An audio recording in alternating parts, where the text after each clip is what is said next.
خب من وقتی که تصادف کردم قبلش یه رابطه چند ماهه داشتم و خیلی همه چی خوب بود، ولی وقتی تصادف اتفاق افتاد و اون شرایط برای من پیش اومد، اون رابطه از طرف حالا پارتنر تموم شد. آیا همه کست بود یا نبود؟ آره خب رابطه خیلی سالم و اوکی بود. تقریبا میتونستی به عنوان همراه، به عنوان کسی که شاید لقب همه کس بهش بدی، میتونستی بهش بگی یا نمیتونستی بگی قبل از تصادف؟ یه دختر چند سالش 18 سالش بوده لابد. چند سالش بوده دختر؟ حدود 18 19 سالش بود. منم 21 سال. گاف بود. واقعا گاف بوده دیگه. اومده عشقش که به قول خودش عشقش نامیده بوده اون لحظه، اون زمان. اونم گفت قابلش.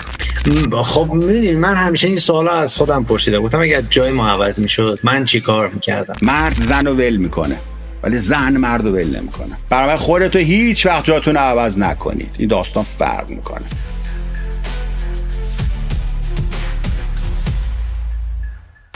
خب دوستان عزیز، اسکپتیک هستم.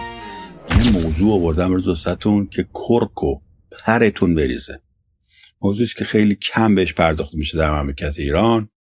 موضوعی که بسیار بسیار بسیار بسیار بسیار بسیار باید بهش توجه بیشتری بشه.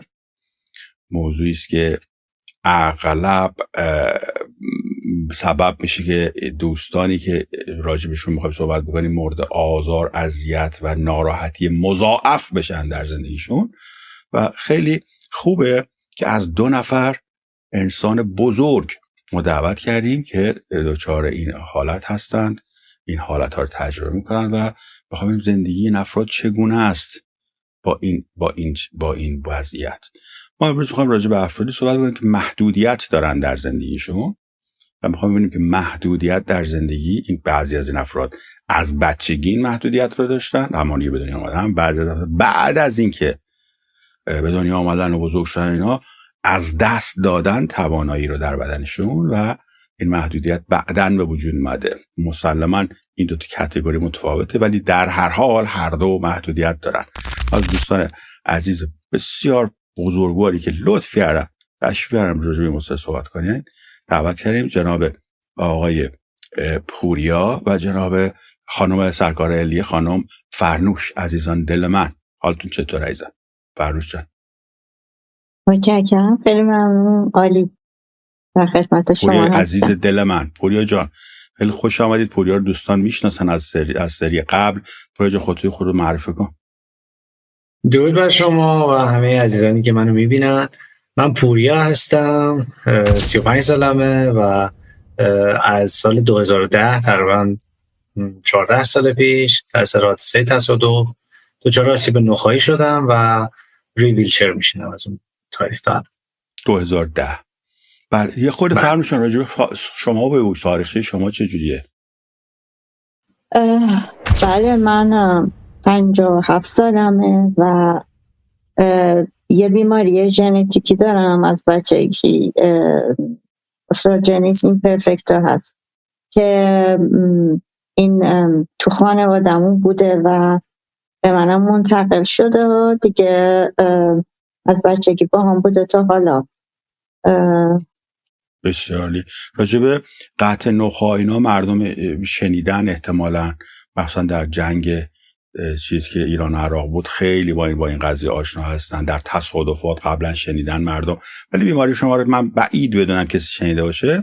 این بیماری همونجوری که فهمیدم میشن آستیوجنسیس ایمپرفکتا که در واقع آستیوجنسیس یعنی استخوان‌سازی، آستیوجنسیس استخوان‌سازی، ایمپرفکتا یعنی دقیق نیست، خرابه. استخوان‌سازی بنده های خدا خرابه. چندی مدل داره، 1 2 3 داره 4 داره فلان. احتمال از انواع خفیفترش شما دارید، چون انواع شدیدترش همون بچگی در و داغون میشن از بعد راه میرن میشکنه بدنش. و مال شما چه جوری عزیزم؟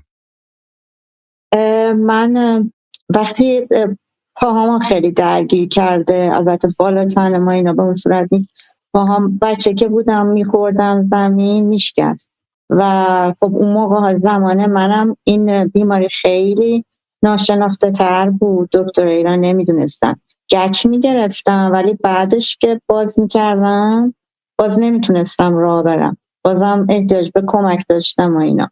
و خیلی خوب تلاش میکردم پیش دکترای مختلف، منو بردن تو آخر تصمیم گرفتن یعنی توی خارج از کشور درمانش رو ادامه یعنی هی دادم دیدن و که این چجوری داستانه، داره.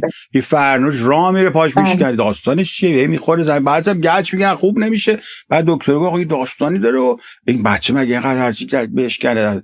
بعد بعضی وقتا من شک میگم فکر کنم بابا ننه این بچه رو میزنه، این بابا ننه بچه رو، اینا هم ابیوز، اینا جزو دیفرنشیال دیاگنوستیک. به هر حال ما نمیخوام بریم روی مسائل پزشکی زیاد وارد بشیم، میخوام ببینیم که چگونه این دو فرد با این زندگی ما باشه. به هر حال شما محدودیت پا و لگن و اینجور چیزا دارید، درسته؟ بله و قدم هم کوتاهه، یعنی 132 سانت بیشتر قدم بلند نشدم به خاطر اینکه پاهام کوتاه مونده، رشد نکرده. بله. بس آیا شما از ویلچر استفاده میکنید؟ برای نه با عصا راه میرم. به هیچ وقت ویلچر نبودی نه؟ ویلچر نه هیچ وقت نبودم. بسیار. بعد پوریای عزیزم شما فهمیدید از سال 2010 به علت یک اتفاق ناگهانی مردی قدرتمند، ورزشکار، قهرمان المپیک، ویلچر باوند، در 1 ثانیه، میخوای بگی با ما؟ کسی از ثانیه؟ من بله چرا که نه، من تقریبا 1.5 ماه کمتر از 2 ماه بود که حتی سربازیم تموم شده بود و تازه داشتم پلن میکردم واسه آینده، یه کار خیلی خوبی داشتم و اصلا توی مخیلم نمی گنجید که یه روزی بخوام تصادف کنم و دچار آسیب نخاعی بشم و مجبور بشم که روی ویلچر بشینم. میدونم که این موضوع واسه خیلی قابل درک نیست، چون مثل من اصلا بهش فکر نمی‌کنن حتی توی مخیلشون، ولی خب این اتفاق توی هر لحظه برای هر کسی تو هر شرایطی با هر سنی میتونه بیفته. واقعا بله. من خودم هم خاطرم میاد یه رفعه سوار یه موتور هوندا 125 CG یادتون میاد سابقا داشتم، آقا باراش میرفتیم یهودیم یه دونه رنو رانندگی هم بلد نبود زنه بکنه، اصلا میشد نزنه به من، خیلی راه. بعدم که زد هول داد منو، معلوم بود بلد نبودن.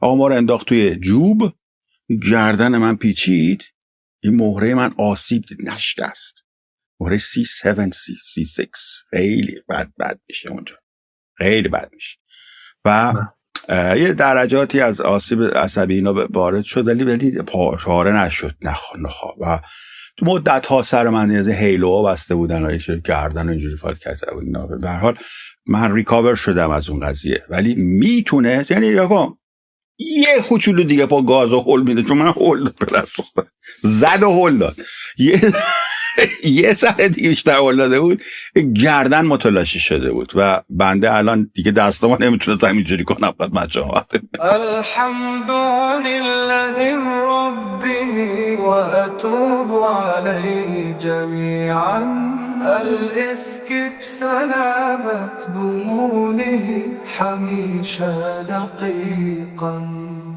صدق الله العلی العظیم. مال شما گفتید که ویلچرید، دستاتون رو میتونید تکون بدید؟ بله دستام خوشبختانه خوب کار میکنه. من از ناحیه T7 T8 و T10 T11 کامپلیت.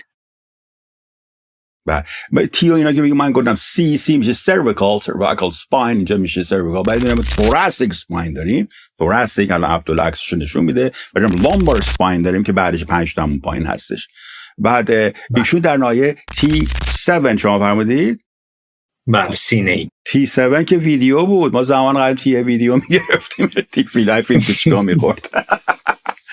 سن من نمیخوره T7 گونده بود، با این موتور هوندا میرفتیم میگرفتیم یواشکی فیلم تپش مثلا میگرفتیم رنگارنگ همچی چی نگاه میکردیم.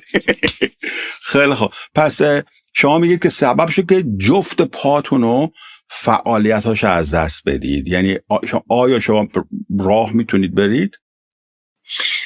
نه دیگه، از زیر سینه حس و حرکت اصلا وجود نداره، ولی خب یه حسایی مثل ذوق و حالت نبض و اینا رو یه مقداری میتونم حس بکنم. یعنی از زیر سینه که همون ناحیه درماتوم T7 هست، آقای چی میتونه درماتوم ها رو نشونتون بده که هر عصبی در هر لولی چی بهش میگن درماتومز، اون جا رو حس و حرکتشون رو تنظیم میکنه. حس یعنی دست بزنی، حالا شما به نافت دست بزنی چیز زیادی نمیفهمی، درسته؟ نه مثل اینکه مثلا اینجوری میخوام تشبیه بکنم که بهتر بیننده ها متوجه بشن. اگر رفته باشید مثلا دندون پزشکی یا آمپول بی‌حسی بزنید یا هر چقدر اینجوری ضربه بزنید یا فشار بدید تیز بکنید اصلا متوجه میشید. برای منم همینجوری. بعد دستتو به نافت میزنی، دستت میفهمه که به نافت میخوره ولی نافت نمیفهمه که به دستت میخوره، درسته؟ دقیقاً. بعد این نافت وقتی دست میزنی حسش میدونی که این ناف مال خودته؟ آره ولی حس دقیقا مثل دندون پزشکی که چون احتمالاً همه رفتن رو میدونی. پاهاتو که میبینی میدونی که این پاها مال خودته ولی حس نداره، درسته؟ بله دقیقا. اینو دارم میگم به خاطر اینکه مواردی هست، البته نه در آسیب نخاعی، در آسیب مغزی که به شما حس تعلق اعضا رو میده. در اونجا شما اصلا پارم متعلقه با، نه تنها حسش نمیده، پای متعلقه به خودم هست. فکر یکی دیگه اومد چسبیده به شما و اون خیلی بنده اون دیگه داستان رو چیز میکنه. خب پس شما میفهمید که عملا شما حرکت، حالا حس که هیچ، حرکت هم از بین رفته.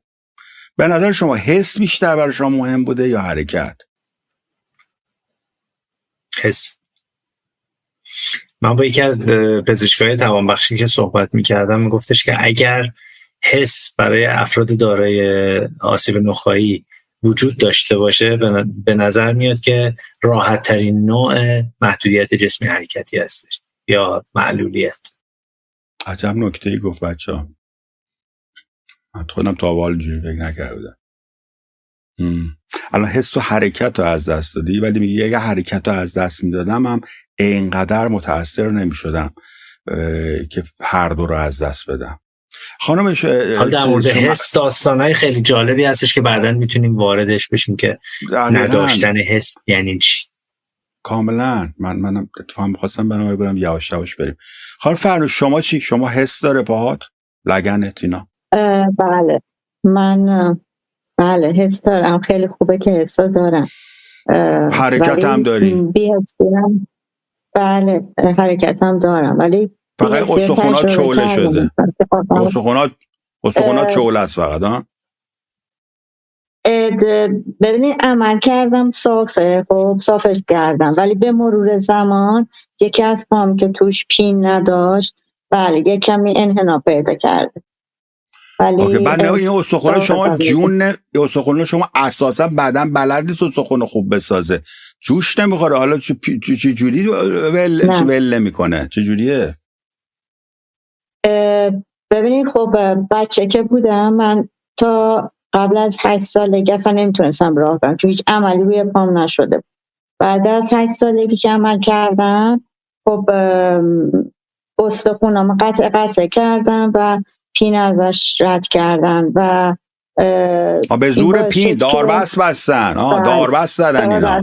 الان تو بدن شما پا و اینا داربست تو بدنته، به زور داربست میتونی وایسی. ها بله بعد ولی الانه که مثلا سنم بالا رفته الان دیگه هیچ عملی یعنی گفتن حتی اون انحنا رو نمیتونن صافش کنن چون دیگه استخوان دیگه اینقدر پوک شده، پوکی استخوان و سنم دیگه نمیگیره پین بخوان از وسطش رد کنن. حالا ببین بنده خدا آدم سالم، آدم استروژن دار، آدم همه چی دار، استخوانش در سن 57 سالگی پوک میشه دیگه، چون استروژنش که میره منوپاز میشه پوک میشه.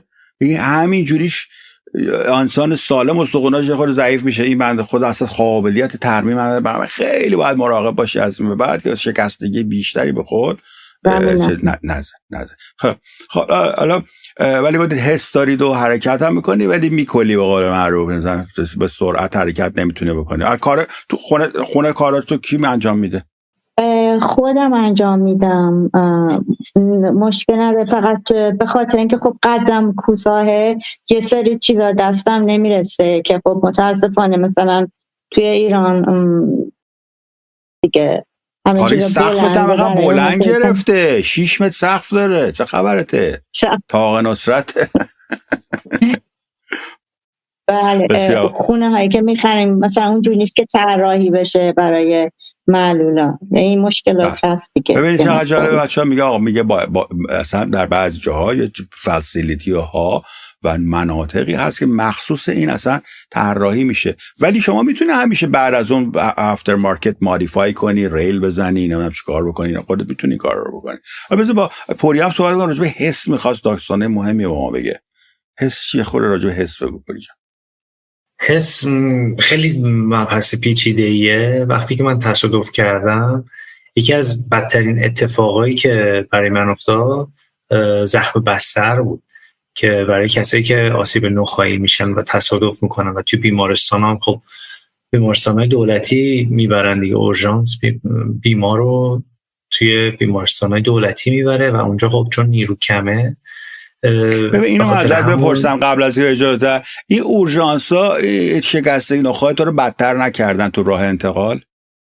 نه به نظر نمیاد که، چون پزشک به ما چیزی نگفتش که توی مثلا انتقال من از اون محل تصادف تا بیمارستان مثلا یه کوچولو بگو محل تصادف چی بوده، یه کوچولو بگو. من تازه موتور خریده بودم، بعد خب موتور سوار حرفه‌ای نبودم و رفته بودم موتور سنگین خریده بودم توی اتوبان حکیم شرف به غرب.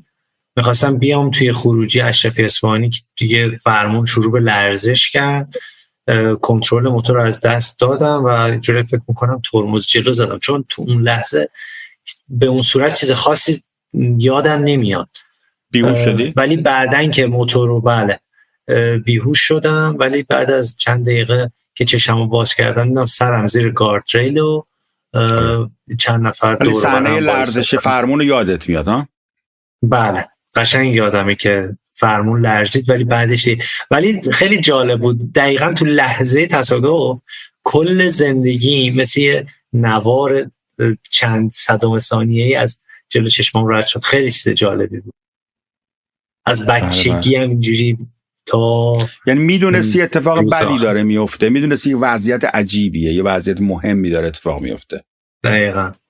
ولی اون لحظه ضربه خوردن و آسیب جدی به ستون بغل دادن از ذهنت خارج شده. نه. و در همون صحنه یه دفعه بیدار شد، یه دفعه ببینید دیدی مثلا زیر گاردریل گیر افتادی مثلا. دقیقاً مثل این فیلم‌ها دیگه.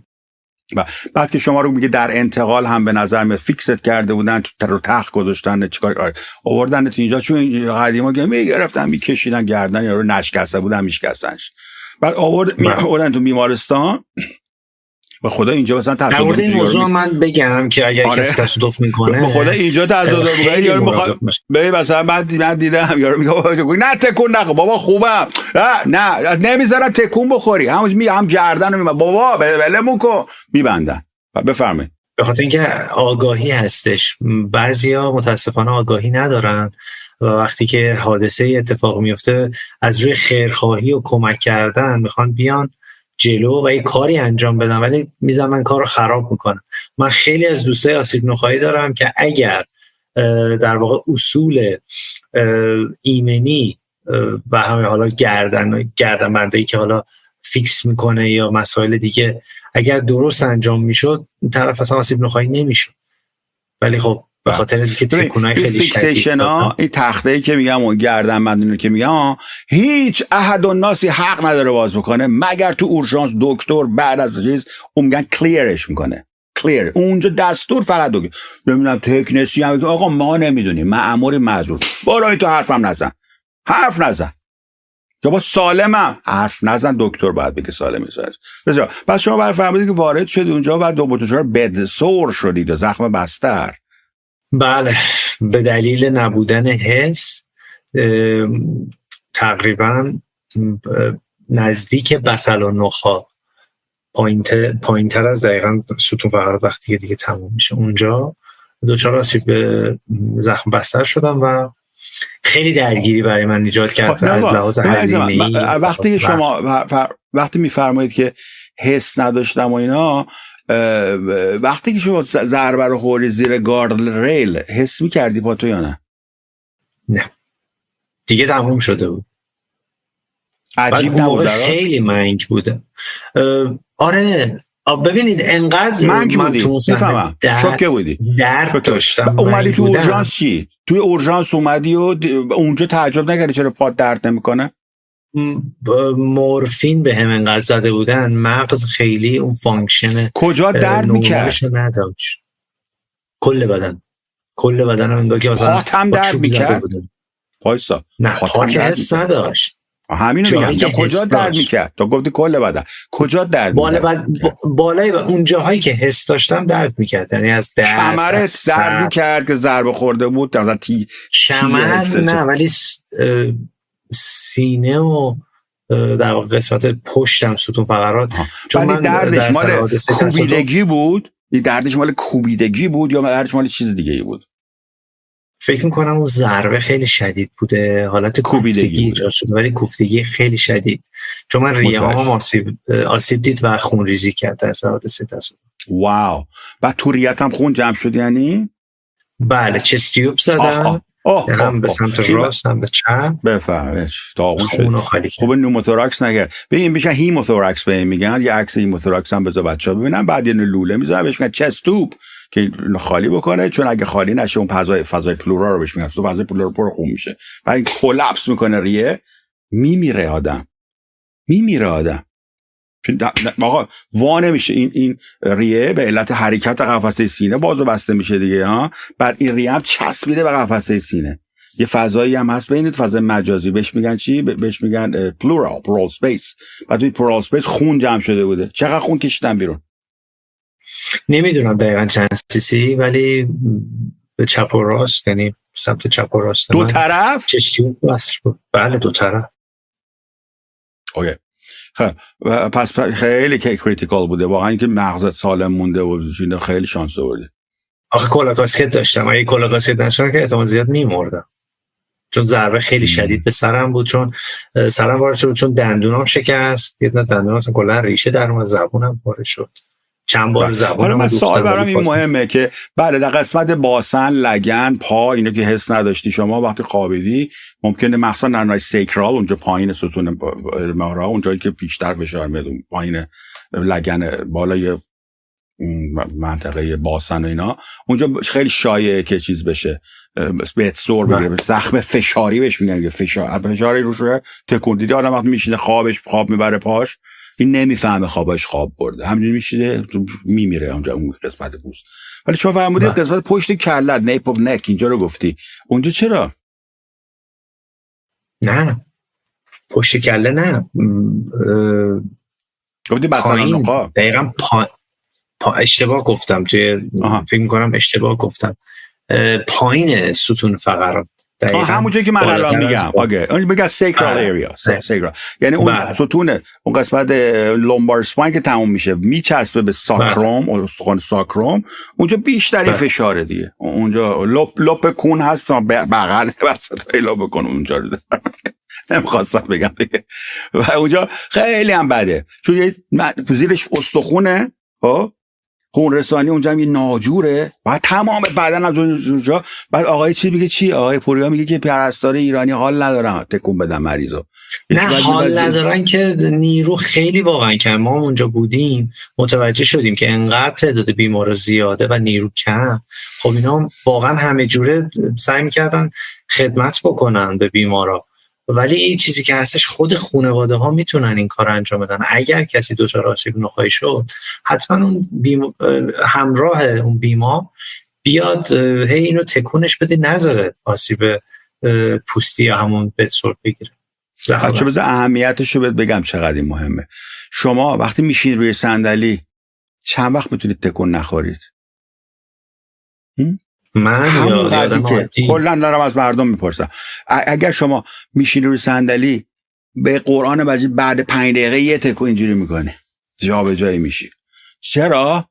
اتوماتیک بدن میفهمه که اینجا اکسیژن رسانیش کم شده، خون نمیاد، غذا نمیرسه بهش، یه همچین که میکنه خون را میفته میره.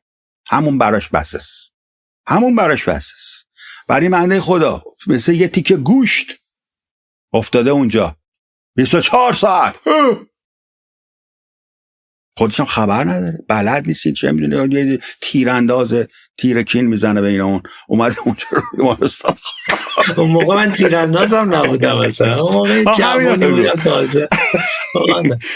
خب بچه میدونید که آقای پوریا قهرمان المپیک پارالمپیکه. بعد شما کی تیرانداز شدید؟ بعد از که فلج شدی؟ بله دیگه، از که آسیب نخاعی شدم دیگه 6 ماه که گذشت تصمیم گرفتم ادامه تحصیل بدم تو دانشگاه.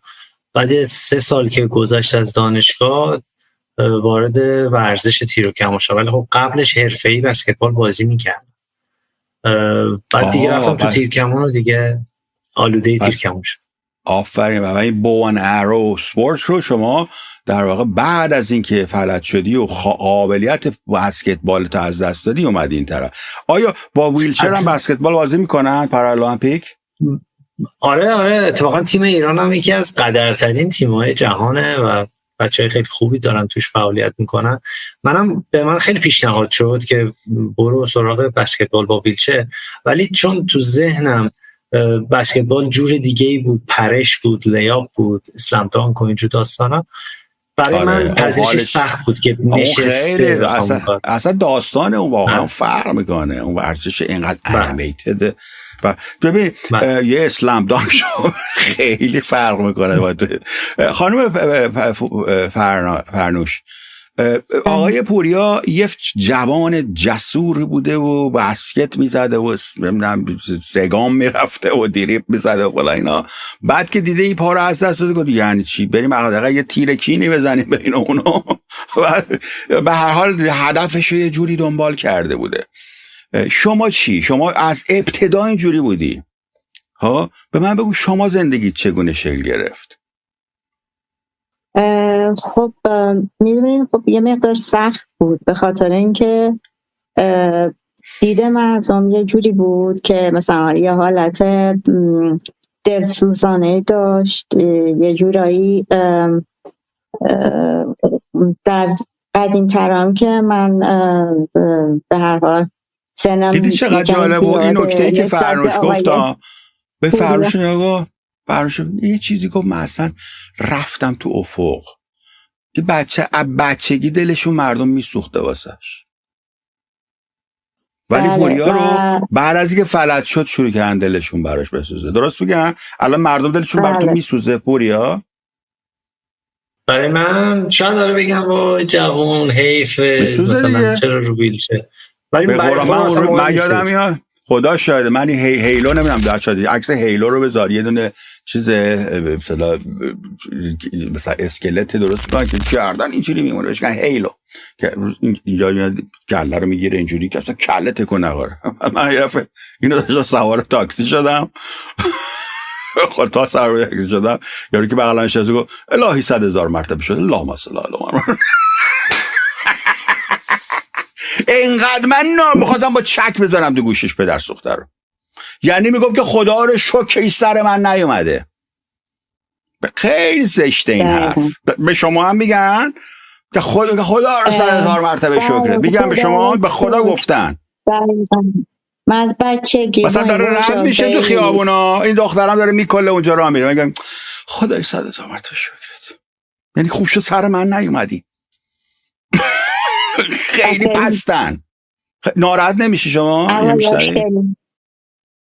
بله، اوایل خیلی ناراحت میشدم. یکی این که مثلا به دیده این نگاه میکردن، همه گفتن خدا شفاعت بده، یا مثلا بعد مثلا درجه 2 در نظرت میگرفتم، این گناه داری اینجوری نگاه میکنن.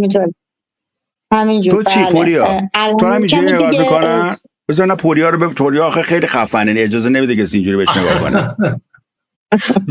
من خب میرم، من واقعا جسورانه برخورد میکنم. نمیذاری یعنی مشخصه هلو چته مثلا اینجوری باشون حرف میزنی ها؟ نه خب بیادبانه که نه، منظور منو میفهمی، ولی یه جوری باهاشون رفتار میکنم که انگار یه آدم عادی رو ویلچر فقط نشسته.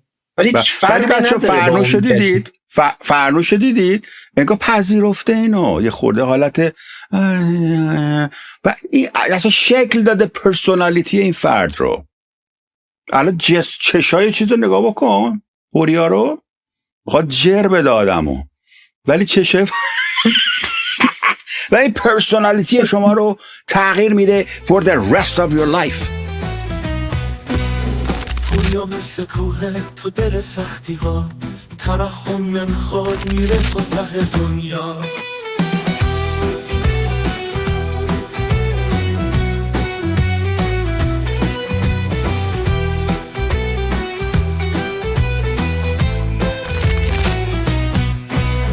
پوریا مثل کوه تو دل سختی ها، ترحم نمیخواد میره تا ته دنیا. پوریا مثل کوه تو دل سختی ها، ترحم نمیخواد میره تا ته دنیا. درسته. چیزی که باید بگم اینه که چرا ببین الان جنگنده جاره تیر کینی میزنه، ببین چقدر این معنا داره. بگو فرنوش. من یه سوال از فرنوش خانم میخوام بپرسم، اجازه هستش؟ یه سوال فرنوش خانم، شما خواب که میبینید، مثلا خواب ببینید که دارید مثلا میدوید یا شرایط جسمانی دارید که مثل بقیه افراد دور و برتون، چقدر سوال قشنگیه، که با همین شرایط؟ دقیقاً نه، همیشه دارم راه میرم. پوریا جان ایشون لاس نداشته هیچ وقت در زندگی، تجربه لاس رو نداره. شما لاس تجربه کردید، شما از دست دادید، شما پرواز رو مثلا فکر بالت از دست دادید، ولی ایشون چیزی خاطری از دست دادن نداره. ایشون شیپ گرفته در طول زندگی، میگه اینی شما. نه جالبه، جالبیه. شما چی تو خواب چی میبینی؟ بذار پوریا تو خواب چی میبینه؟ من جفتشو میبینم، هم خواب ببینم که دارم میدوام یا کوه میرم بالا، هم خواب ببینم رو ویلچرم هست. جفتشو. بچه‌هایی که پایین نشستم، به نظر شما خشم کدومی که از این دوتا به خدا بیشتره؟ خودتون بگید الله. من شما فرمایش کنید. بگم من فکر کنم پوریا. خودم نه، من قبول کردم. من یعنی شما هم قبول کردی، ولی مثلا من چون از بچگی بوده یه جورایی فکر کنم اینجوری باید بوده باشم دیگه. من اینجوری به دنیا اومدم، مثلا اینجوری تا آخر عمرم هست. در شما فکر کنم یه تجربه ای داشتی، نمیدونم، حالا خودتون بگید. پوریا خیلی تلاش میکنه که بگه اینطور نیست. چرا عزیزم؟ چرا مقاومت میکنی؟ نه چطوری نیست؟ منظورتون چیه؟ چطوری نیست؟ من نمیدونم، سکوت تو رو من اینجوری تفسیر کردم که میخوای بگی نه من خیلی هم عصبانی نیستم. نه بحث اون نیست. اولا که اصلا باید تعریف کنیم مثلا تعریف من یا فرنوش خانم از خدا چیه. خدا چیزیه که پاهای من از من گرفته، یا خدا چیزیه که پاهای منو به من داده بوده. عملا چیزی نیست. یعنی من فکر میکنم روزگار کلمه خدا رو بردار بذار من اینجوری با قضیه من با قضیه اینجوری بذار کائنات و روزگار چه جوریه؟ اکی عصبانی الان من از اشتباهی که خودم کردم بیشتر عصبانیم، چون میتونستم این اشتباه نکنم و اتفاق افتاد. خیلی به خدا مگه من همچین اشتباهی نکردم ولی گردنم چیز نشد. میتونست نشه دیگه. این اتفاقا رندوم میفته. برای شما نیفتاد، برای من برای شما برای من چرا به من از گردن چرا به من حال داد این روزگار؟ به تو نداد. هیچ دلیلی فکر نمی کنم داشته باشه که چرا مثلا شما بنده مثلا خوب خدا بودی، من بنده بد خدا بودم، یا من دارم تاوان مثلا گور پدر خدا، بد پدر گور پدر خدا، روزگار بعد گفتم خدا رو که گفتم به خودش. نه اصلا بحث خدا نیست، بحث من فکر میکنم آدم، حالا برای ماهایی که حالا یه اتفاقی افتاده، من فکر کنم آدم اگر اشتباه بکنه ممکنه هر جوری تاوان اون اشتباه رو بده. من خودم فکر میکنم نسبت به اشتباهی که کردم تاوانم خیلی سنگین تر از اون چیزی بود که باید. آیا بله همین، پس میگه عادلانه نبوده مجازاتت دیگه ها؟ نمیگم مجازات، میگم اون تأثیر، نمیگم من از جای مجازات فکر نمی‌کنم شدم. اون اتفاقی که به صورت رندوم میتونست برای هر انسانی بیفته، به این بینش و تازگی بهش رسیدید. آیا این بینشی که الان میفهمید اینقدر شما چیز شدید الان بهش رسیدید، یا از اول بدون نادیگه اشتباه کردم جونم در میخواستم و حواسم به فرمون باشه؟ نه، قبلتر خیلی چیز بودم که ای خدا چرا آفرین. به گونه جواب من داری که انگار ناآشنا بودیم این کانسپت برات. ولی ببینید بچه‌ها، برای رسیدن به این هدف که اساسا برای که کوپ بکنید، چون آقا نمیشه به کی قور بزن، حالا قور بزن، سبت و صبح بشه قور بزن، صبح تا شب قور بزن، بگو خدا چرا هرچی کرده، خدا چرا این رسیده به این موضوع. ولی کار هر کسی نیست. افراد تا آخر عمرشون به این مرحله نمیرسن. خود این بارجه این میخوای صحبت کنی؟ من یه راهکار فوق‌العاده دارم، رو خودم جواب داده، فکر میکنم رو خیلی از آدما جواب بده. ببینید، برای اینکه ما این مسئله و یه مشکل بزرگی رو بتونیم پردازشش بکنیم و براش بهترین راه حل رو پیدا بکنیم توی اون اتفاقای خیلی ترسناک، و بعد به نظر من باید اینجوری فکر کنیم که ما تنها آدمی نیستیم که این مشکل رو داریم، و فکر کنیم که یه نفر دیگه‌ای توی این کره زمین این مشکل منو داره، شاید بدتر از مشکل من. وقتی که احساس تنهایی توی اون درد نکنی، این یه تسکین خیلی خوبیه که توی مرحله بعدی بتونی به پذیرش برسی. این رو من خیلی کار کرد، چون من الان همیشه فکر کردم که خب افرادی هستن از من شرایطشون خیلی بدتره، و پس باز دم من گرم که حداقل دستامو دارم. یه سری هستن دستشون هم شد که ما رو میدید، من میگم خدا 100,000 مرتبه شد، ما مثل این نشدیم. نه، من نمیگم خدا 100,000 مرتبه شد، همین رو گفتی. هر کسی میگه خدا رو شد که مثل اون نشدم من. نه، من نمیگم خدا رو شد که مثل اون نشدم. چی گفتی؟ اتفاق برای من خیلی بد بود، ولی من توی این شرایط تنها نیستم. یعنی آدمای دیگه‌ای هم هستن که این شرایط دارن. اگه تنها بودی چی؟ اگه تنها بودی، اگه تنها آدم دنیا بودی که وقتی برای من خیلی ترسناک‌تر میشد. شاید یعنی همین نورمالایزش کنم، آقا ما هم فلجیم، نه ترس، ببین فلج چیزی به نورماله، بعد اوکی نورمالایزش میکنی. ها دقیقاً. شما وقتی تو جمعای اینجوری قرار بگیری، برای من اولش خیلی سخت بود، ولی وقتی که رفتم توی انجمنا با بچه‌های دیگه آشنا شدم، با هم دیگه حرف زدیم. بچه‌ها دید چی گفت؟ یه چیزی گفت طلا. به اینا میگن moral support group، گروه‌های حمایتی. فرناز شما گروه حمایتی دارید؟ این چنینی گروه مثلا چیزای مورال سپورت بگیرید آنلاین؟ حتی آنلاین، الان که امروز آنلاین، قدیما میرفتن قهوه میخورن انجمن نمیدونم این اوستیوژنسیس امپرفکتا، الان چی؟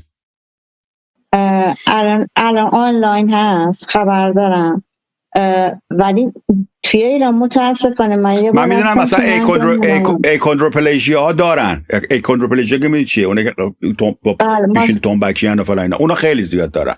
ماسکولار دیستروفیا دارن، آفرین، دوشنی ها دارن.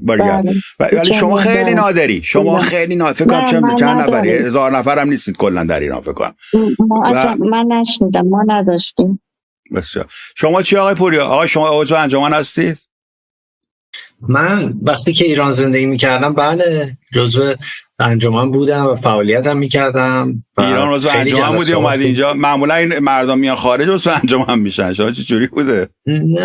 نه من اونجا خب فعالیت داشتم، چون خیلی خوب بود، تاثیرش تو زندگی خودم خیلی خوب بود و بعدش تونستم تاثیر تو زندگی بقیه بذارم و خیلی خوب بود به نظر من. اگر کسی این شرایطو داره مثل منه، پیشنهاد میدم که حتما عضو این انجمنا بشه و با بچهای دیگه صحبت بکنه، دوست پیدا بکنه، نتورکش رو قوی کنه. اساسا شما توصیه میکنید که آدم باید عضو انجمن بشه، درسته؟ 100%. من نمیتونم جلو خندمو بگیرم، ببخشید. اینا خیلی داستانی ما داریم با بچهای اسکپتیکی و شما هم بگم چون خیلی بد زشته که من اینجا میخندم شما نمیدونید داستان چیه. ما اینجا یه زمانی بود مسخره بازی در می آوردیم. یه زمانی به من مردم رو دعوت میکردم که آقا الان که وضعیت رأی و رأی گیری و ایناست، شما از این موقعیت استفاده کنید. مگه بهتون نگفتن که آقا اگه بی حجابم بیاد رأی بدید؟ از این فرصت استفاده کنید، بی حجاب بشید. حالا رأی هم ندادید همین بگید اونجا فقط با بی حجاب پیام برسونید مثلا اونجا فلان. بعد این بر این چیز شد، معنا شد در مردم که اسکپتیک داره مردم و پروژه جمهوری اسلامیه داره به مردم میگه برید رأی بدید. خب بعدا من چیکار کردم؟ گفتم که آقا نه اصلا نگوین، هر کی رأی بده، هر کی بره رأی بده عضو انجمنه. بعد گفتم کدوم انجمن؟ گفتم انجمن LGBT. الان مد شده که الان بهت گفتم چون ایران هم عضو انجمن بوده ایرانی، به خاطر این شوخی بود که عرض کردم.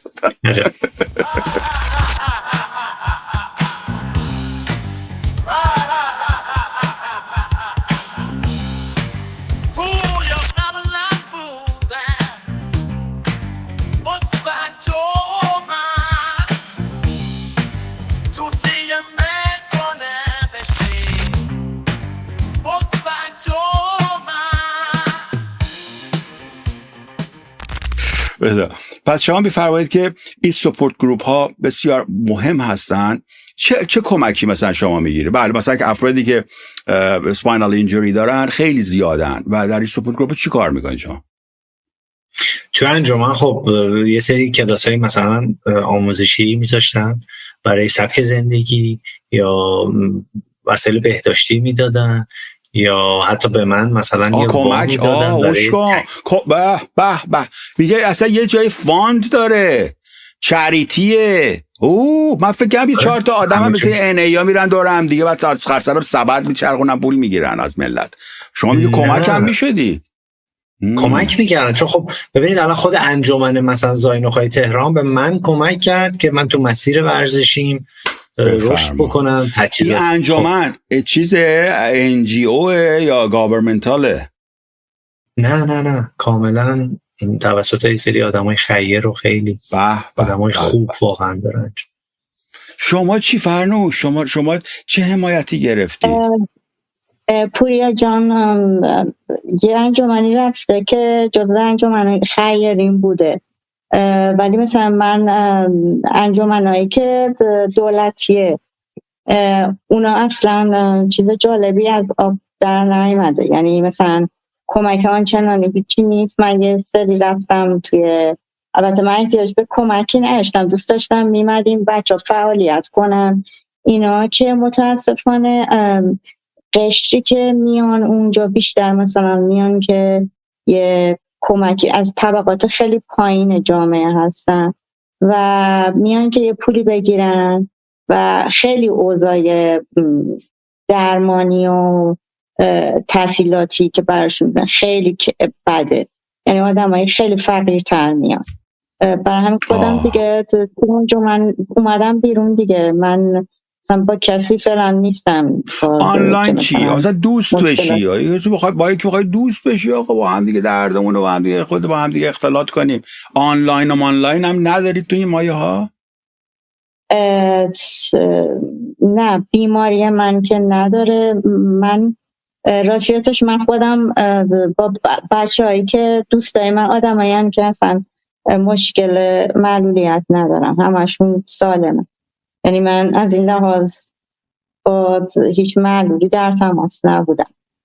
حالا مثلا من میخوام که راجع به دوستی و اینا صحبت شد، اینا میخوام یه ناچ ببرمش یه سمت دیگه اگر که اجازه داشته باشم، اگرم نه بفهمید که نمیخواید وارد بشید. در روابط عاطفیتون این محدودیت نقشش چی بوده؟ پوریا تو میخوای شروع کنی اگه دوست داری؟ آره چون که نه، اتفاقا این موضوع خیلی موضوع مهمیه، چون واقعا تمام کسایی که محدودیت جسمی حرکتی دارن باهاش درگیرن. خب من وقتی که تصادف کردم قبلش یه رابطه چند ماهه داشتم و خیلی همه چی خوب بود، ولی وقتی تصادف اتفاق افتاد و اون شرایط برای من پیش اومد، اون رابطه از طرف حالا پارتنر من میخوام برای ما یه مقدار واضح‌تر بگی که اون شرایطی که اتفاق افتاد چه بود؟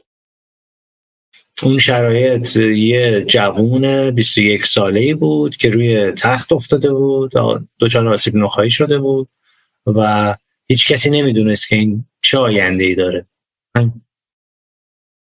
تا کی اون که مال هیچ کسه، آیا اصلا خوب میشه؟ این که مال هیچ کسه، اون کسی که رابطه داری باش و همه کسته، راجع به اون بگو. خب بالاخره آدما، اونم ما تو سن خیلی کمی بودیم و اونم اونقدی نمیتونست خیلی عمیق آیا همه کسته بود یا نبود؟ آره خب رابطه خیلی خوبی بود، رابطه خیلی سالم و اوکی بود، همه چیزمون اوکی بود. تقریبا میتونستی به عنوان همراه، به عنوان کسی که شاید لقب همه کس بهش بدی، میتونستی بهش بگی یا نمیتونستی بگی قبل از تصادف؟ بله. و دوست داری راجع به صحبت کنی؟ حس میکنم که نمیخوای راجع به صحبت کنی. من نمیخوام فشارت بیارم. نه اتفاقا میگم این مسائلیه که باید بیشتر در موردش صحبت بشه. به من بگو چرا ولت کرده احتمالاً؟ چرا؟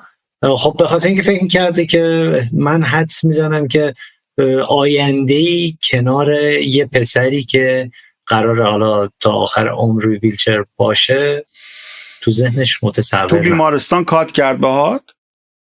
نه، 2 ماه بعد از اینکه از بیمارستان اومدم. بیشتر بگو برامون عزیزم، به خدا همه میخوام بشنون اگه دوست داری. آره داستان تعریف کنم. آره من تصادف کرده بودم، ارتباط داشتیم، پارتنرم میومد میرفت و در خانه بیمارستان نمیگیم دیگه، بیمارستان مرخص شدی، گفتن آقا فلج خدمت شما.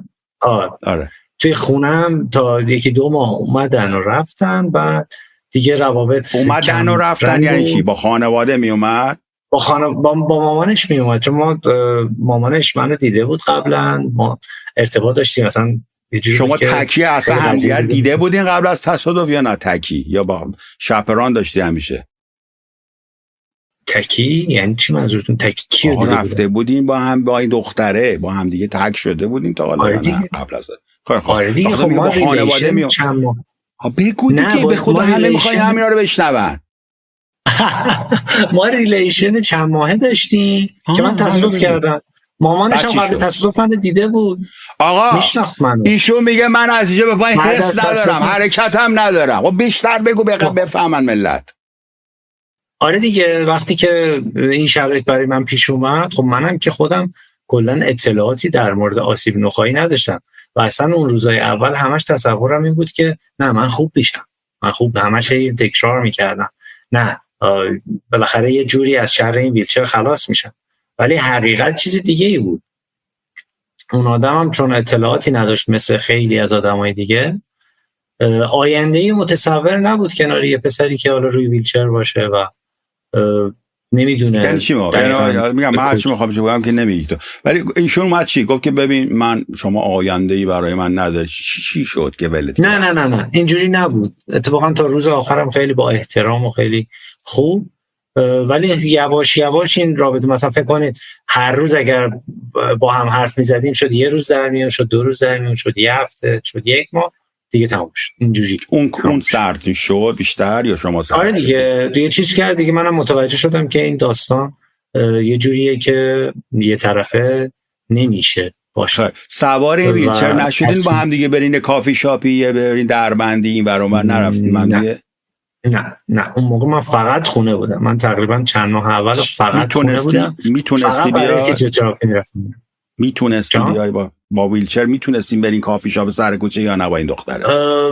آره با ویلچر میشد، ولی خب من چون خیلی اون موقع مثلا آسیب دیده بودم و اعتماد به نفسم خیلی پایین‌تر بود، برام خیلی عجیب و غریب. دختر چند سال؟ 18 سالش بوده لابد. چند سالش بوده دختر؟ آره 18-19 سالش بود. منم 21 سال. گاو بوده. اونم گاو بود. چی میفهمیده؟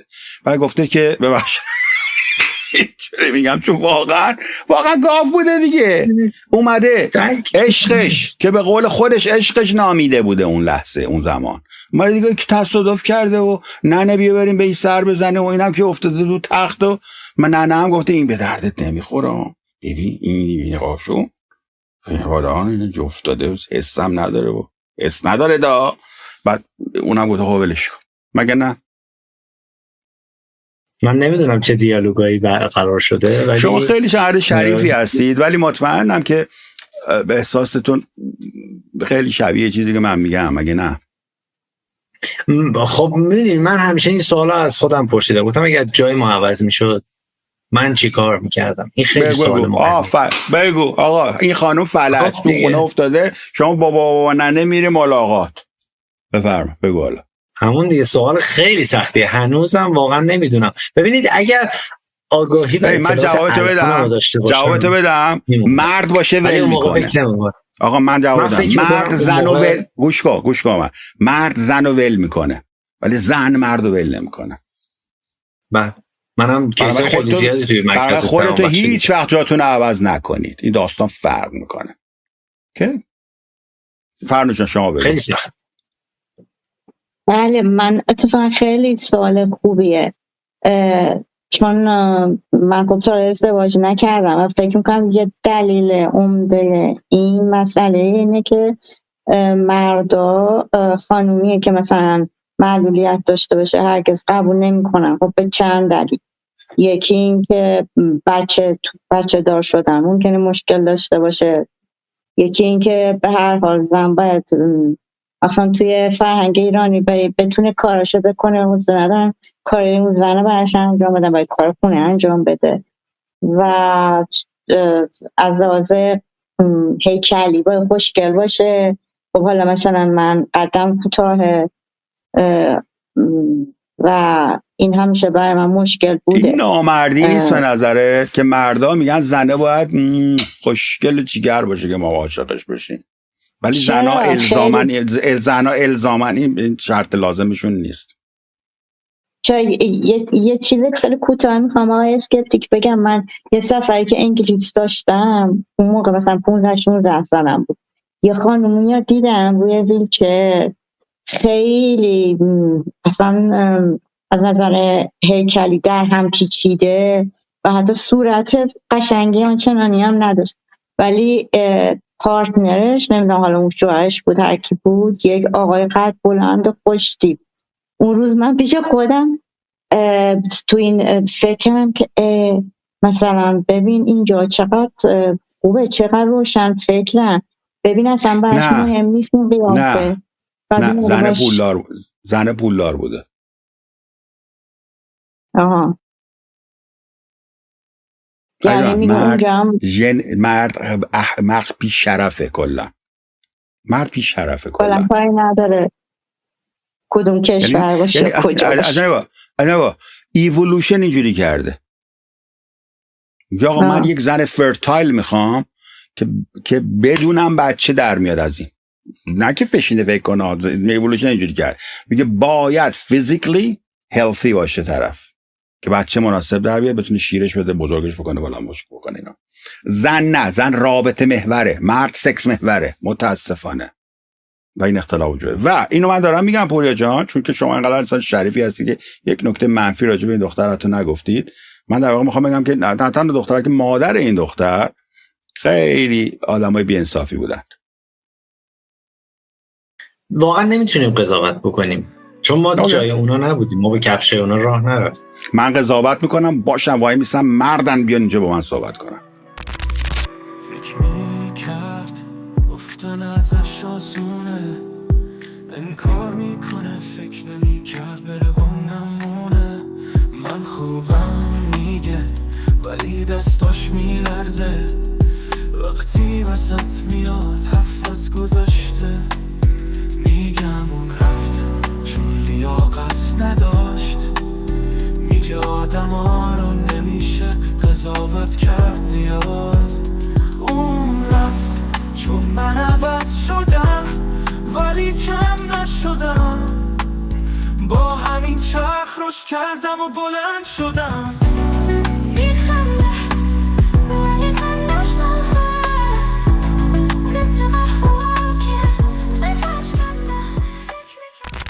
دیگه اینجوری. ولی من فکر می‌کنم خانمایی که محدودیت جسمی حرکتی دارن یا به هر نوعی هر شرایطی شانس بیشتری برای پیدا کردن یه پارتنر دارن تا آقایون. این تجربه شخصی من. بگو اینو ببین، خیلی داستانش فرق کرد بچه‌ها. من دوستای خیلی زیادی دارم که محدودیت جسمی حرکتی دارن از انواع و اقسام مشکلات جسمانی. وقتی که یه نگاه اجمالی به همشون میندازم و باشون حرف میزنم، اونا توجه بیشتری میگیرن نسبت به پسرها. پسرها خیلی شانس کمتری دارن، بیشتر تنها میمونن پسرها. چی میگه؟ ولی دخترها چی میگه؟ شانس بیشتری دارن. میگه که شوهرگیرت نیامده تقصیر خودته. نه من فکر میکنم پوریا جان دعواشو بندازم اینا رو. نشد که با مادر زنش خواستم دعواش بزنم که این تقصیر نه خیلی نمیره، زیر بار نمیره، هر کاری کردم. بریم این دوتا رو حال دعواش. فروش بس ببینم چیه؟ چرا اینقدر رو زمین موندی؟ بگو.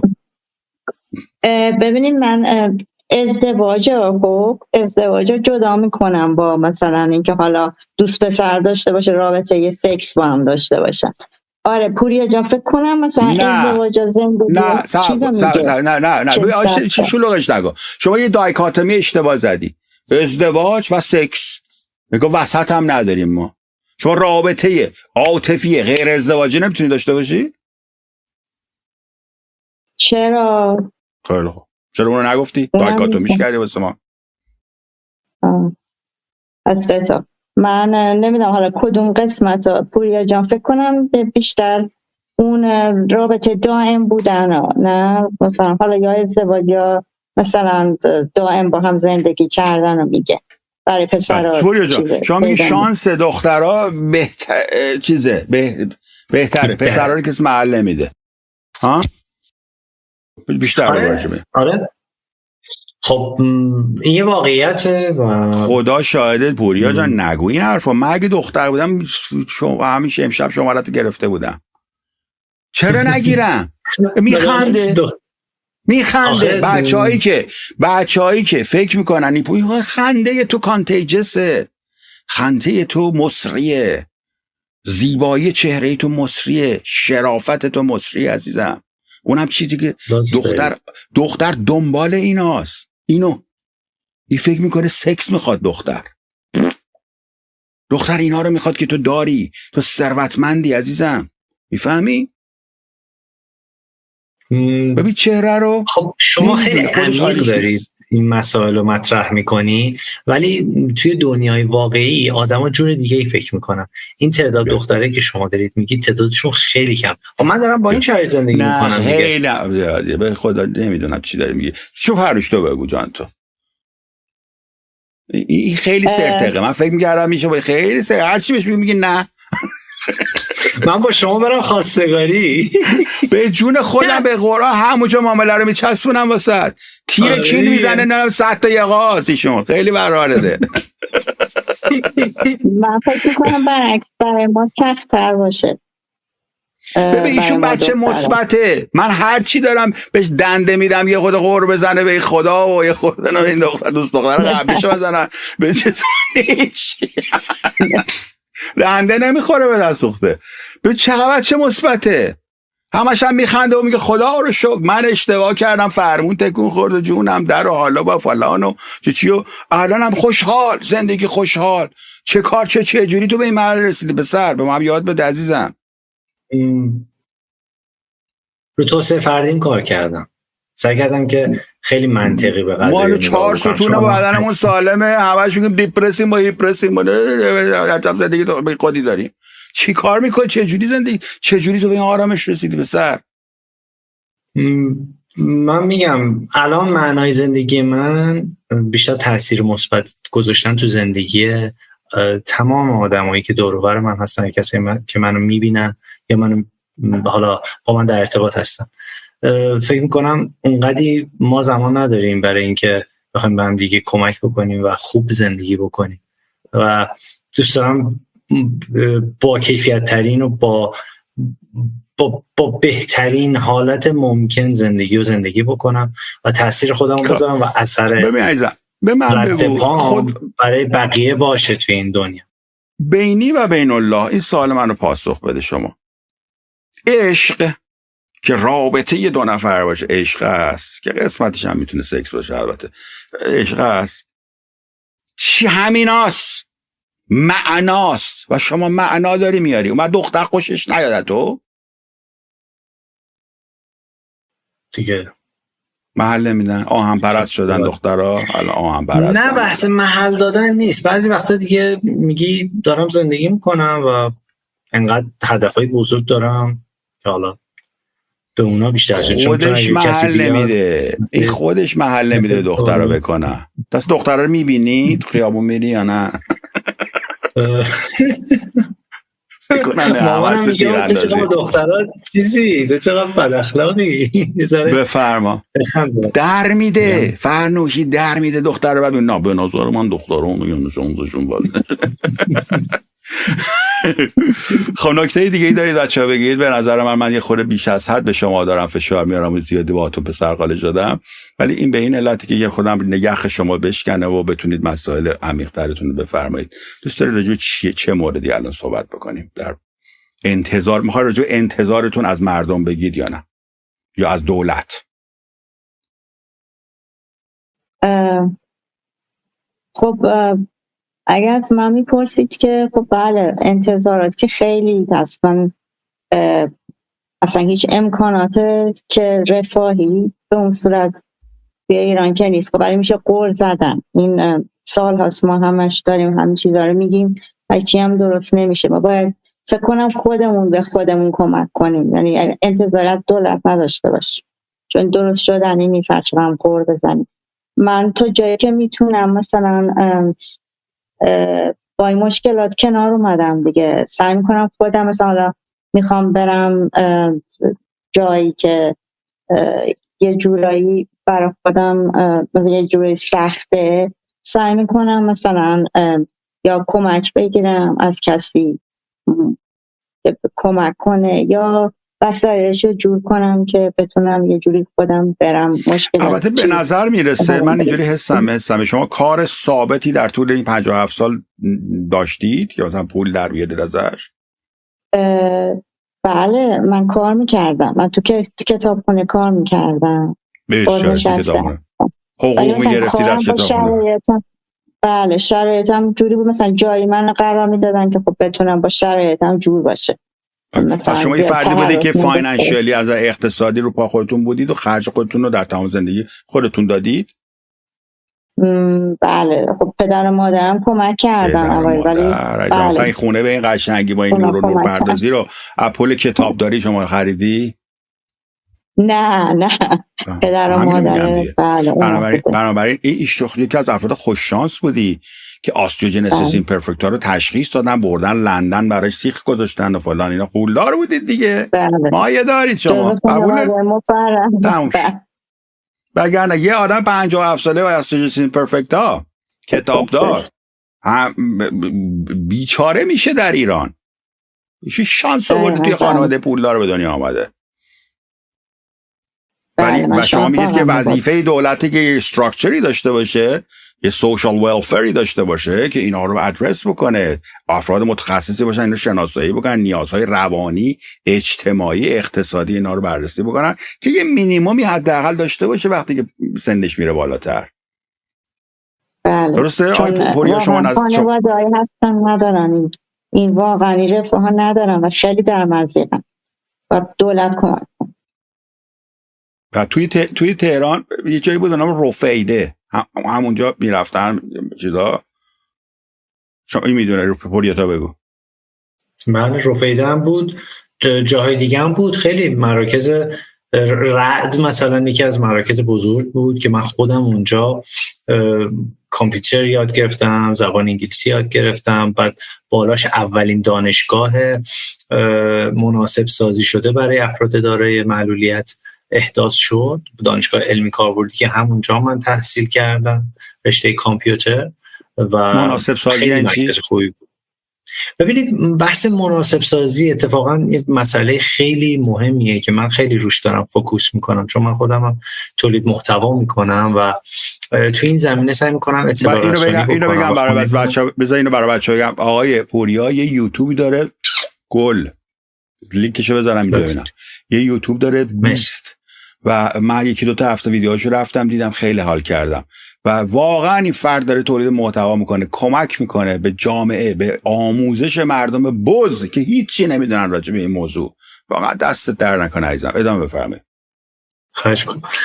مسئله مناسب سازی مسئله خیلی مهمیه که هم خونه های افرادی که در واقع دارای محدودیت جسمی حرکتی هستن باید مناسب سازی بشه و هم بستر جامعه، از پیاده رو، نمیدونم فروشگاه ها، در ورودی، توالتی که در واقع توی مجتمعات تجاری یا حالا هر فضایی که وجود داره، این توالت ها یه استاندارد داره. خیلی هم استانداردش پیچیده نیستش. من حتی ویدیو در مورد این قضیه توضیح دادم، سایزا رو همه رو گفتم، قشنگ خیلی واضحه. یعنی حتی اگه یه مسئولی بیاد ویدیوهای منو ببینه، همون سیستمی که من اینجا طبق استانداردهای اروپا دارم توضیح میدم همونو ببره پیاده سازی بکنه، همه جا درست میشه.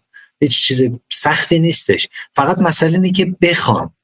و من فکر میکنم یه مشکل دیگه‌ای که بچه‌های داخل ایران دارن، چون ببین من توی 2 جامعه زندگی کردم، جامعه محدود، جامعه مناسب سازی نشده و سخت، و جامعه باز مناسب سازی شده خیلی خوب. چون تو 2 زندگی کردم کاملا میتونم متوجه بشم که تفاوتش دقیقاً توی چی هست. من از وقتی که اینجا اومدم زندگی کردم واقعا استقلال فردی چند برابر شده. من تنها زندگی میکنم، آشپزی میکنم، خرید میکنم تنهایی، میرم میام، همه چیزم مناسب سازی شده، هیچ مشکل و هیچ دغدغه. فقط برای نظافت خونه یک کسی هفته یه بار میاد و خونه رو تمیز میکنه، هزینه‌ش هم از طریق شهرداری پرداخت میشه. ببین ما برای بهتر شدن جامعهمون نیاز به سری استانداردها داریم. استاندارد چیه؟ همونیه که من الان اینجا دارم زندگی میکنم. چقدر خوبه که همین استاندارد رو استفاده بکنیم برای درست کردن فضای جامعه ایرانی. و یکی از مهمترین هدفهای زندگی من اینه که ما بتونیم این استانداردها رو انتقال بدیم به ایران و طرز تفکر بچه‌هایی که داخل ایران هستن رو تغییر بدیم. ببینید ما یه جامعه بسته هستیم که خیلی سخت هستش رسیدن به یه چیزی که حقمونه. این افراد باور ندارن که با کیفیتی که من اینجا دارم زندگی میکنم لایقش هستن زندگی بکنن. من تلاشم اینه که اینا باور بکنن که افرادی که داخل ایران زندگی میکنن با محدودیت جسمی حرکتی، افراد بسیار بله خودشون اصلا که از درون همچین سلف استیمی رو ندارن. و مهمترین نکته شما میگه این استیم رو اگر ما افزایش بدیم میتونن درخواست بکنن و دانشش هم وجود داره. ایشون بلده، تو یوتیوبش همه رو گذاشته، دانشش تو یوتیوب ایشون هست. اگر به من یه مسئولیتی بدن من خیلی راحت میدم، چون خودم آدم کنجکاویم، میرم با آدمای متخصص صحبت میکنم، ازشون یاد میگیرم و هر چیزی هم که بلد باشم دوست دارم به بقیه منتقل بکنم. واقعا چیز پیچیده‌ای نیست، فقط میگم ذهنمون رو باید آماده بکنیم برای داشتن یه زندگی نرمال، یه زندگی عادی که واقعا هم حقمونه. بچه‌ای که داخل ایران هستن من خیلی باهاشون در تماس هستم، چون دوستای خیلی زیادی دارم که تو ایران با محدودیت‌های مختلف جسمی حرکتی واقعا شرایط براشون سخته. یعنی چیزایی که مثلا من اینجا دارم با هم دیگه صحبت می‌کنم، چون از من خیلی میپرسن که مثلا اونجا چی داری، چه جوری زندگی می‌کنی، مثلا واقعا میگن مگه میشه؟ یعنی واقعیت داره یا داری مثلا خالی میبندی؟ میگم نه، اینجا واقعا مفهوم انسان جور دیگه‌ای تعریف شده و از وقتی که من اینجا زندگی میکنم تازه کرامت انسانی رو فهمیدم یعنی چی و دوست دارم تویی که توی ایران هستی اینو تجربه کنی. پوریا شما فهمیدید که رو خودت خیلی کار کردی تا به این آرامش برسی، بعد تو میگی اینجا هم انگار کمکت کرده که به این بینش سریعتر برسی، چون که دیدی نه انگار انسان میتواند حرمت و کرامت داشته باشد در اینجا. به نظر شما اومدن شما به خارج شما رو در این سفر به تعالی کمک کرد؟ 100%. من توی این 5 سال که مهاجرت کردم واقعا روزای خیلی سختی رو گذروندم.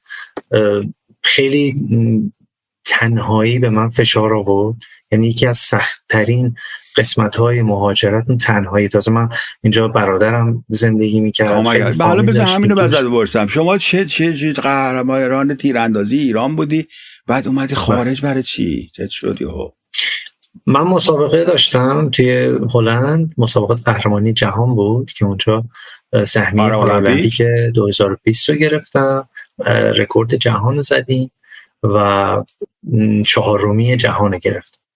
ولی خب شرایطی پیش اومد متاسفانه که مجبور شدم که اعلام پناهندگی بکنم. الانم سیتیزن هلند هستم و دیگه از سال جدید میلادی برای تیم ملی هم ما با یه دوست دیگه صحبت می‌کردیم، پرتاب وزنه، هم چکشتی پرتاب وزنه، اونم قهرمان پارالمپیک سوئد بودن، خانم کیمیا علیزاده. چی کار میکنید با این مملکت ایران شما آقای خامنه‌ای؟ این بچه این جوان برنا کشورتون رو میتونه جابجا کنه، میتونه سیستم هندیکپ رو در ایران متحول کنه. تکی به قدرت لیدرشیپش هم فوق‌العاده است. معلومه این فرد میتونه یه موتیویشنال سپیکر بسیار قدرتمند بشه، میتونه یک مرکز آموزشی بزرگ رو در ایران هدایت بکنه. اصلا میتونید وزارت بزنید برای این مرد بزرگ. چی کار میکنی؟ موشک میسازن، پهباد هوا میکنن پدر سوخته. فقط ما واسه بچه‌ها خیلی پلن داریم. حالا این چیزی شما فرمودید، خیلی از ورزشکارها خبر بد بدن به کسایی که این ویدیو رو میبینن.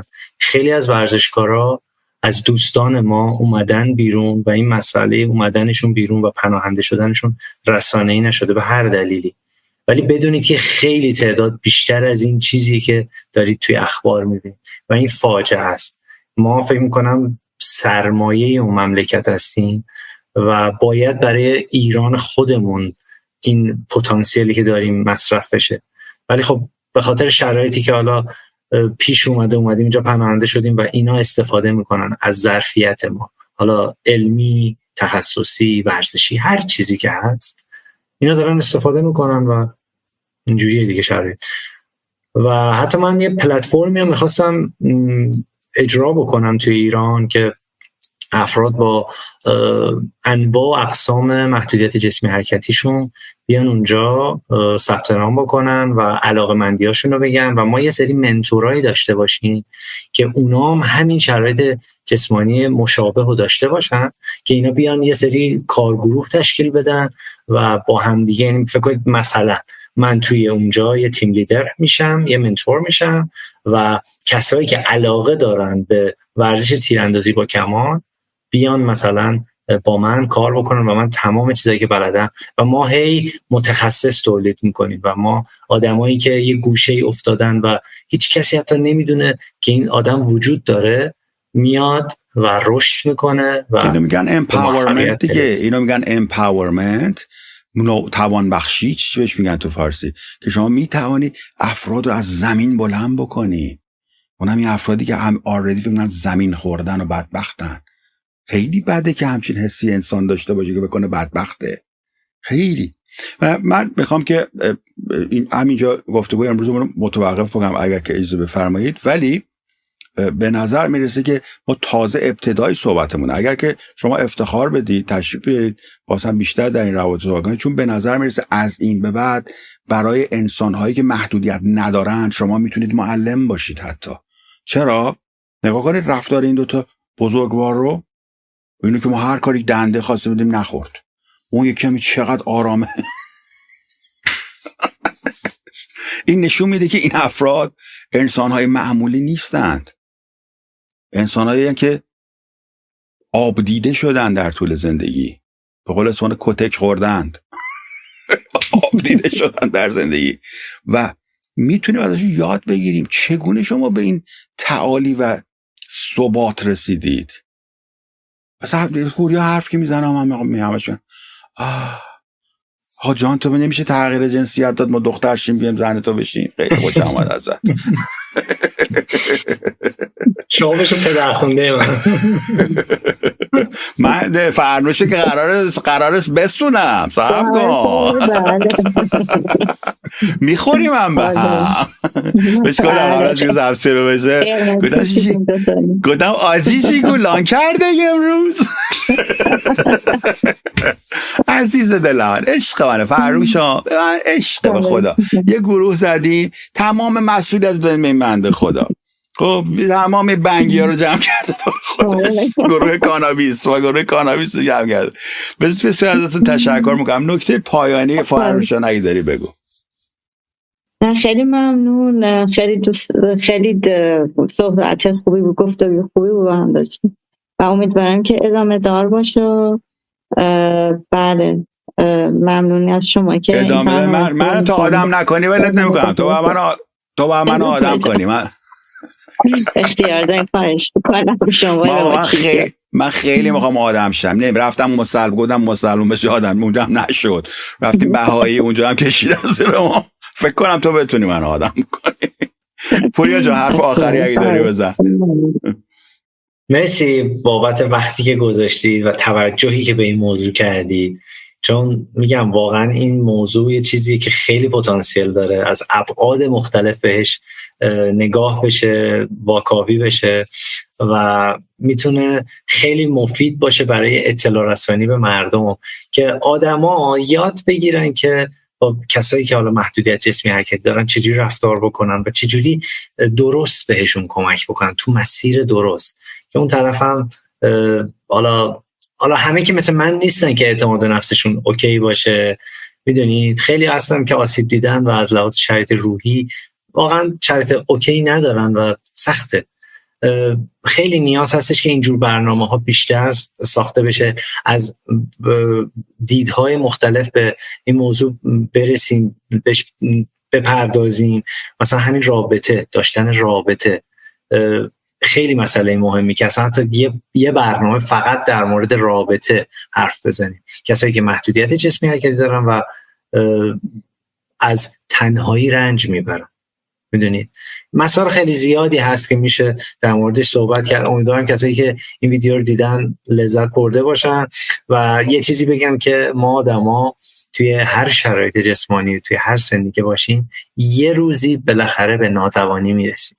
حتی اگر تو کل دوران زندگیمون تصادف اتفاق نیفته، هیچ بیماری خاصی نگیریم، اگر 90 سالمون بشه، 100 سالمون بشه، احتمال زیاد دیگه نمیتونیم یا راحت راه بریم یا با وسیله بدون وسیله کمکی.